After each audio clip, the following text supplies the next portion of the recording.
Guys, tayo ay magbo-boarding na, magsasakay na tayo ngayon ng Star Horse via Lucena.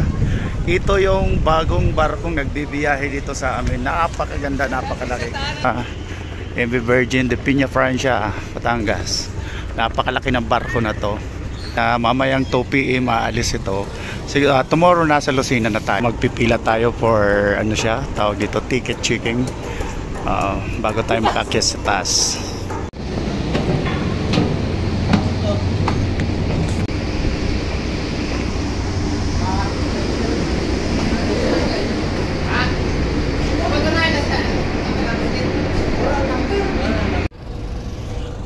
Unti-unti nang umaalis ang barko, gumagalaw na tayo.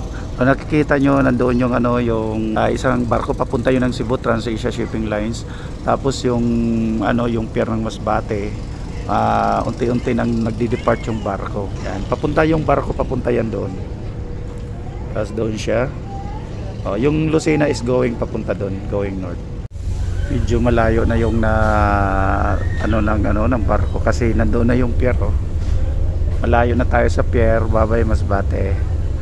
Tomorrow morning, mga around siguro 4 AM pa 5 AM, nandun na tayo sa Lucena City. Ito yung biyaheng Masbate Lucena na napakaganda kasi siya, malaki ang barko, tapos malinis, tapos marami siya ang option, no? Meron siyang basta i-try nyo rin siya. Kakatuwa kasi siya, ibinalik yung biyaheng Lucena na kung saan, kung tayo pupunta ng Manila, relax talaga tayo.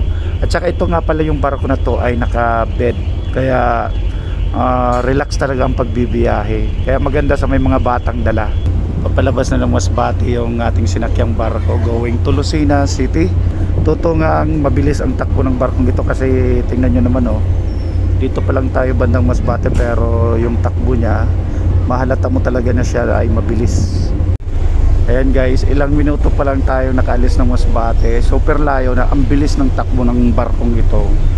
Super relax pa talaga yung pagbibiyahe. Kung kayo ay magbibiyahe going to Manila, must try talaga itong barkong itong sinakyan natin. Masbate Lucena. Tingnan nyo yung Masbate, nandoon siya. Masbate yon, tapos ito yung part ng mangrove ng Bantig, yan dyan. Bulo, papunta yan dyan. Ayan ang Masbate, malayo na tayo. Ang bilis ng takbo ng ng barkong ito. Ang ganda niyang sakyan talaga. Mas prepared ko na mas sumakay dito kasi nakahiga tayo. Ito yun naman yung part ng ng barkong ito na kung saan meron siyang kantin. Yung kantin, tingnan nyo, napakaraming upuan at saka malinis, at saka syempre siya, maliwalas kasi nasa likurang bahagi ito siya ng barko. Malinis, maliwalas, marami kang maupuan, makakapagkwentuhan kayo habang tumatakbo yung barko. Star Horse Shipping Lines, napakaganda ng inyong barko. Salamat at kayo bumalik ng biyaheng Masbate Lucena, Lucena Masbate. Bababa tayo sa lower deck. Tingnan natin itong lower deck makikita nyo naman dito sa lower deck na to, marami rin siyang upuan, kaya napakaganda talaga ng barko nito. Wala siyang ganong pasahero, ikot lang tayo. Kaya super siya, maluwang, tapos hindi ka stress pagbibiyahe kasi napakarami mong puntahan, maaari mong puntahan. Pakita ka sa inyo. Lahat ng accommodation ng barko na to ay air condition. So nandito tayo sa ating sa ating pwesto. So ito ay number 47. Only 1,000 pesos. Para sa akin super comfortable because nakahiga siya. Nakahiga siya for 10 hours na travel to Lucena. At saka air condition siya. 1,000 pesos. Naka-relax ka talaga. First time ko makasakay dito sa barko nito, kaya i-enjoy natin yung moment. Dito naman sa gawing bahagi na to, pwede mo siyang puntahan ang Star Deck. Itong parte na to, para ka lang talaga namamasyal sa barkong ito kasi maaari mo siyang makita yung harapan, parang ikaw rin ang nagmamaniho pag nandito ka. Yan yung mga tracking nakikita mo sila. Yan mga tracking yan. Ang dami nilang kargadang tracking, ang daming nakaduyan, sorry. Yung mga driver yan nagduduyan. Nakikita nyo kung ano nakikita ko. Ang kaya niya ng capacity niya ay 3 tao, 3 cabans of rice, 8 gallons mineral water.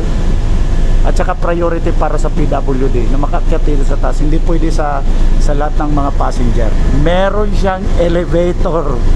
Left ang tawag. Papasukin natin yung CR. Look at the CR. Ayan. Malinis. Tapos naka-air condition. And the intricate design of the CR. Look at.